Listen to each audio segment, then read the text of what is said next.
தேதி சொல்லும் செய்தி.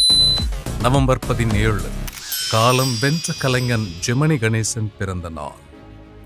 தமிழ் திரையுலகின் ஒப்பற்ற கலைஞன். காஸ்டிங் இயக்குனராய் தன் சினிமா பணியை தொடர்ந்த வேதியியல் பட்டதாரி. 1980 இந்தியாவின் முதல் தொலைக்காட்சி தொடரான ஹம்லோக் நிகழ்ச்சியின் முதல் தொகுப்பாளர். தன் நடிப்பால் காதல் மன்னனாய் நம் இதயத்தில் பதிந்தாலும் இந்திய தபால் தலையில் இடம்பெற்ற ஒப்பற்ற கலைஞன். எத்தனை திரைப்படங்கள் காதலை மையமாக கொண்டாலும் தமிழ் ரசிகர்களால் கொண்டாடப்படும் காதல் மன்னனாய் திரு ஜெமினி கணேசன் நாளில் போற்றி வணங்குகிறது ஜெயா மேக்ஸ் தொலைக்காட்சி. 7ஆம் ஆண்டில் தமிழ் சினிமாவின் அற்புத படைப்பு.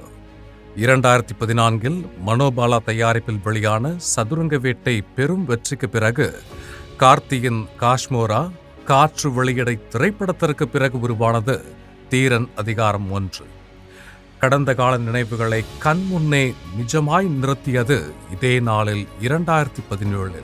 பவாரியா கொள்ளை கும்பல் கதையம்சம் மட்டுமல்ல, ஒட்டுமொத்த கலைஞர்களின் பெரும் நடிப்பாற்றலால் தமிழ் சினிமா ரசிகர்களை கொள்ளை கொண்ட திரைப்படமாய் நம் நெஞ்சம் நிறைத்து இன்று 7ஆம் ஆண்டில் படக்குழு வாழ்த்தி மகிழ்கிறது ஜெயா மேக்ஸ் தொலைக்காட்சி.